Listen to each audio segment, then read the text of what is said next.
یہ سورہ فیل، فیل کا معنی ہاتھی، اور یہ نام اس سورہ مبارکہ کی پہلی آیت سے ماخوذ ہے۔ بسم اللہ الرحمن الرحیم، الم تر کیف فعل ربک باصحاب الفیل۔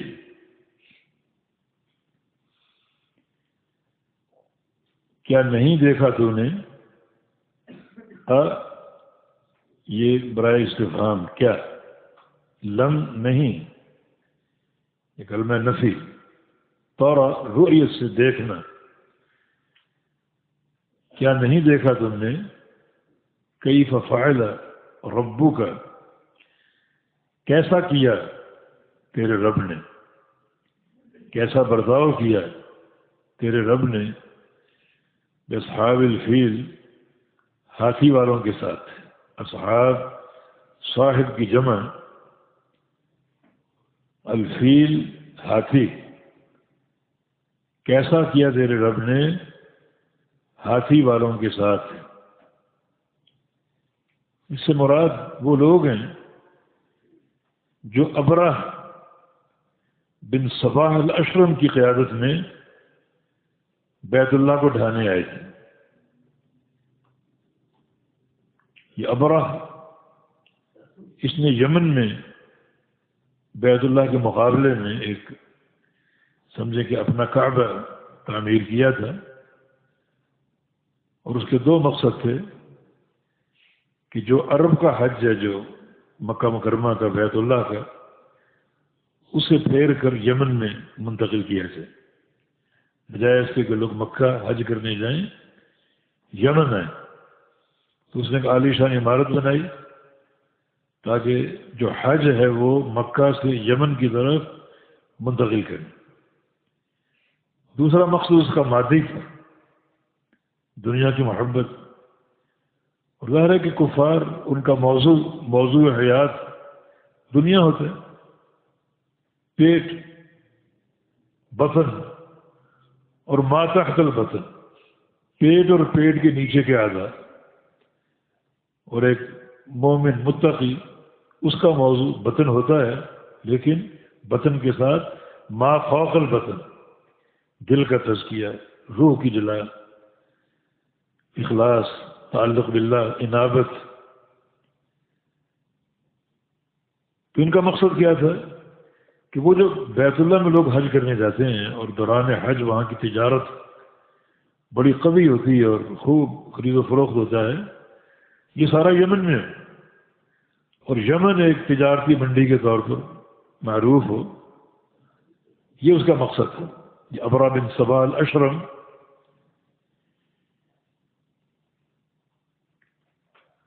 جیسا کہ کتب تاریخ میں یہ بات مذکور ہے کہ جب اس نے یہ گھر بنا لیا اور ایک عرب شخص کو جس کا تعلق بیت اللہ سے تھا، مکہ مکرمہ سے تھا، اسے علم ہوا کہ یہ ہمارے بیت اللہ کے مقابلے میں اس نے گھر بنایا، تو ایک رات وہ اس گھر میں چھپ کے جو اس کا خانہ کعبہ تھا،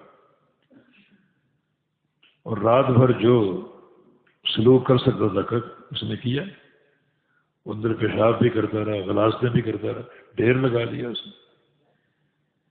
اگلے دن اس کو اطلاع ملی، بڑا غضبناک ہوا، اور اس نے یہ ارادہ کر لیا کہ میں اس مکہ کے گھر کو، بیت اللہ کو تباہ کر دوں۔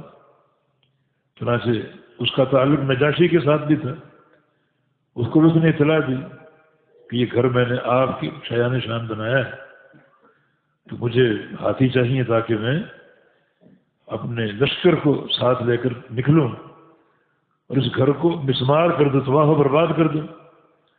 تو ہاتھیوں کی ایک فوج بھی اس کو مل گئی، اور وہاں وہ پہنچ گئے۔ قصہ طویل ہے بہرحال۔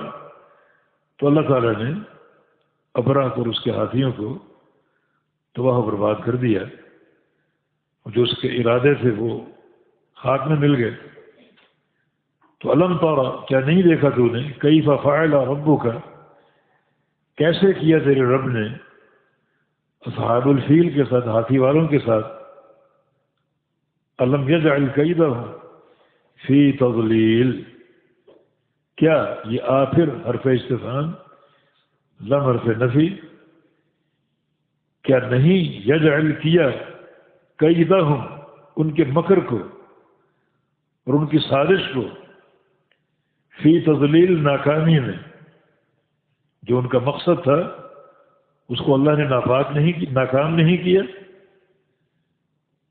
یہ استفہام انکاری کہلاتا ہے. ہاں بالکل کیا، اللہ رب العزت نے ان کی سازش کو ناکام کر دیا، ان کو نامراد کر دیا. یہ واقعہ جب پیش آیا تھا تو وہ سال ہماری تاریخ میں عام الفیل کے نام سے معروف ہے، یعنی ہاتھیوں والا سال، عام الفیل. اور پھر جو تاریخ آگے مرتب ہوتی گئی تو تاریخوں کا تعین یہ ہاتھی عام الفیل کی مناسبت سے ہونے لگا. جیسے نبی علیہ السلام کی ولادت عام الفیل میں ہوئی، جس سال ابرا اپنے ہاتھی لے کر پہنچا، ادھر وہ ہاتھیوں کے ساتھ بیت اللہ کو گرانے کی کوشش کر رہے، ادھر اللہ کی تدبیر، اللہ تعالیٰ کی حکمت کہ اللہ تعالیٰ نے اس گھر کے محافظ کو پیدا کیا جس کی دعوت ہر سو پھیل جائے گی اور اللہ رب العزت اسے عروج رفعت عطا فرمائے گا. تو نبی علیہ السلام کی ولادت عام الفیل میں ہوئی. سوق عکاظ جو مکہ کی ایک منڈی مشہور لگتی تھی، یہ عام الفیل کے 15 سال یعنی 15ویں سال میں شروع ہوئی. بیت اللہ کی تعمیر اثر نو جو ہوئی تھی، یہ عام الفیل کے 25 سال بعد ہوئی. نبی علیہ السلام کی نبوت عام الفیل کے 40 سال بعد ہوئی. تو اس طرح جو عرب نے جو تاریخیں مرتب کی، کیونکہ یہ ایک تاریخی واقعہ تھا اور کوئی بساط سکت نہیں تھی ان ہاتھیوں کے توڑ کی، کوئی سکت نہیں سوائے اللہ پر توکل کی. خود عبد المطلب نے کہا تھا نبی علیہ السلام کے دادا نے کہ ہمارے اونٹ جو آپ نے چھینے ان میں واپس کر دو، اس گھر کا ایک رب ہے، وہ اس کی حفاظت کرے گا، وہ اس کو بچائے گا. چنانچہ سمندر کی طرف سے یہ پرندے آئے، ابابیل، فوج در فوج، وارسل علیہم طیرا ابابیل، اور بھیجا ان پر طیرن پرندے، ابابیل جھنڈ کے جھنڈ، فوج در فوج، ان فضا بھر کی پرندوں سے.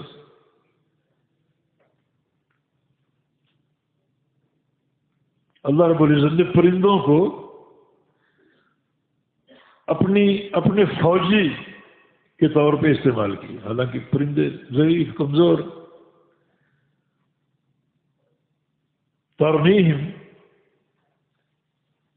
جو برساتے تھے پھینکتے تھے ان پر، بحجارہ پتھر، من سجیل یعنی پتھریلی پختہ مٹی سے، پختہ مٹی کے یا پتھریلی مٹی کے پتھر یا کنکریاں وہ ان پر پھینکتے تھے. تو ارسل علیہم طیرا، بھیجا ان پر پرندے، ابابیل جھنڈ کے جھنڈ یا فوج در فوج، جو سمندر کی طرف سے آئے، حملہ آور ہوئے. اور اس سے قبل یہ پرندے دیکھے نہیں گئے تھے، پہلی بار دیکھے گئے. طیرن ابابیل، یہ ابابیل طیرن کی صفت ہے، اور ابابیل جمع کا معنی دیر ہے مگر اس کا واحد نہیں آتا، جیسے اساطیر وغیرہ جمع کا معنی دیتے ہیں مگر ان کا واحد نہیں ہے. تو طیرن موصوف، ابابیل اس کی صفت، اور ترمیم صفت ثانیہ ہے. تو چونکہ طیرن منصوب ہے تو ترمیم کا محل بھی منصوب ہے. وہ پرندے برساتے تھے، پھینکتے تھے ان پر پتھر، من سجیل، پتھریلی مٹی کے، فجعلہم کعصف مأکول، پس کر دیا ہم انہیں کعصف مأکول، کھائے ہوئے بھس کی طرح، کھائے ہوئے بھس کی طرح، یہ بڑی ایسی تشبیہ ہے جس میں انتہائی درجے کی ذلت. ایک وہ چارہ ہوتا ہے، چارہ بھی اگر کٹا ہو تو وہ بھی کہا جا سکتا تھا، لیکن اس کو جانور کھا لے اور کھا کر لید کی صورت میں نکال دے، ایسے بن گیا. جب ان پر کینکر پڑے بھر سے تو ان کا سب ظاہر و باطن پھٹ گیا اور وہ میدان میں پڑے ہوئے ہیں کھائے ہوئے بھس کی مانے، بالکل ان کی شکلیں صورتیں جسم ان کے تباہ ہو گئے. اور اللہ رب العزت نے اس طرح انہیں نیست و نابود کر دیا. فجعلہم، پس کر دیا، ہم انہیں کعصف، عصف جمع ہے عصفت ان کی، اور معقول عقل سے کھائے ہوئے بھس کی مانند ان کو بنا دیا.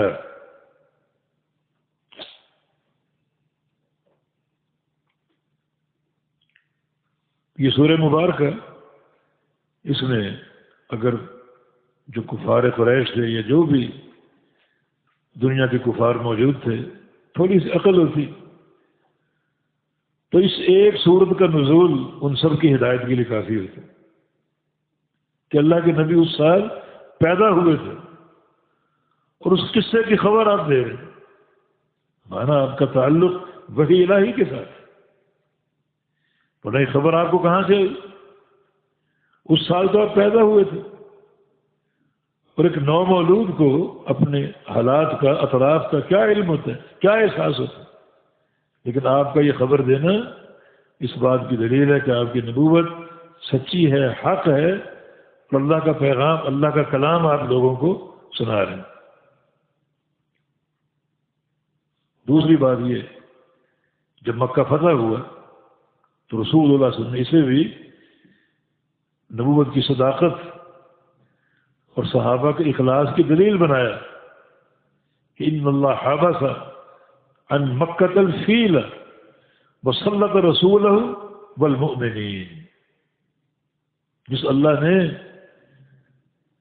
ہاتھیوں سے اس مکہ کو بچایا، ہاتھیوں کو روک دیا، انہیں نیست و نابود کر دیا، اسی اللہ نے اپنے رسول کو اور مومنین کو اس گھر کا غلبہ عطا فرمایا، جو ان کی حقانیت کی دلیل. ابرا کی طاقت، جو طاقت کے نشے میں آیا تھا، وہ نیست و نابود ہو گیا.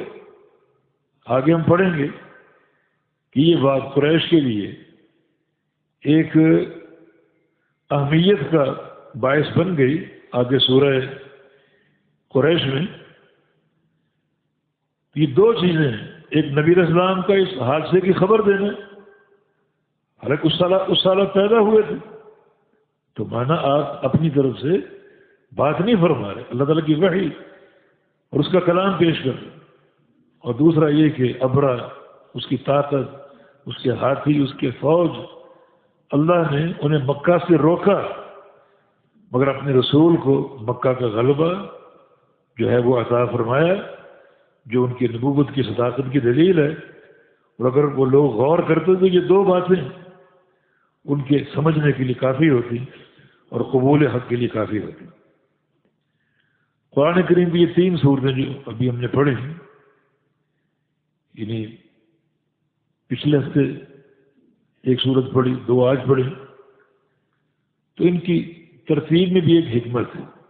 یہ صورت جو ہے اس میں ایک طاقتور انسان کے اقتدار کا ذکر، ابرا کا.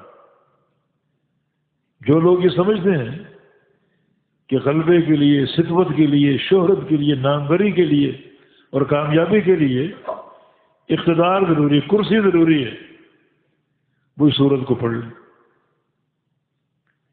نشے، طاقت کے نشے میں تھا اور اللہ نے نیست و نابود کر دی، جس سے کیا ثابت ہوا کہ اقتدار کی کرسی، اس میں کوئی طاقت نہیں، نہ اس میں کوئی ایسی چیز ہے کہ اس کو بندہ اسی کو باعث خیر و برکت سمجھ لے. اچھا استعمال کرے تو اچھے ثمرات آ سکتے ہیں، لیکن کرسی طاقت نہیں ہے، نہ یہ فلاح اور سعادت کا پروگرام. اس صورت سے واضح ہو گیا. دوسرا ذہن یہ ہے کہ کثرت مال یہ کامیابی کا سبب ہو سکتا، باعث ہو سکتا. ان کا جواب اس سے قبل کی صورت وَيْلٌ لِكُلِّ ہُمَزَةٍ لُمَزَةٍ الَّذِي جَمَعَ مَالًا وَعَدَّدَهُ، کہ مال کو گننے والے، مال کا ڈھیر لگانے والے، شمار کر کر کے رکھنے والے، ان کے لیے ویل، کامیابی نہیں، سعادت نہیں، بلکہ ہلاکت اور بربادی. اور اس سے قبل بھی الہاکم التکاثر حتی زرتم المقابر، کہ کثرت کی حرص اور ہوس نے تمہیں ایسا غافل کیا کہ تم قبروں میں پہنچ گئے ناکامیاں ساتھ لے کر. تو ان تینوں صورتوں میں کیا بات واضح ہے کہ نہ تو اقتدار غلبے اور کامیابی کا باعث ہے، نہ کثرت مال، بلکہ سعادت کی اساس کیا ہے؟ ان تینوں صورتوں کے بیچ میں ایک چھوٹی سی صورت والعصر ان الانسان لفی خسر الا الذین آمنوا وعملوا الصالحات. یہ سعادت کا پروگرام کہ جو لوگ ایمان لے آئیں اور عمل صالح اختیار کر لیں، وہ خسارے سے، نقصان سے، گھاٹے سے نکلنے والے، ہمیشہ کامیاب ہونے والے، اور سعادتیں اور فلاح اور کامیابیاں سمیٹنے والے. تو ان چاروں صورتوں کی ترتیب سے یہ خلاصہ نکلتا ہے کہ انسان کی سعادت اور فلاح کا پروگرام نہ تو اقتدار میں ہے کہ اپنی زندگی حصول اقتدار اور اس کشمکش میں گزار دے، نہ کثرت مال میں ہے کہ ہر چیز کو فراموش کر کے مال مال کرتا رہے، بلکہ ایک انسان کی کامیابی ابدی راحت، اللہ کی رضا، ایمان اور عمل صالح، تواصی بالحق اور تواصی بالصبر.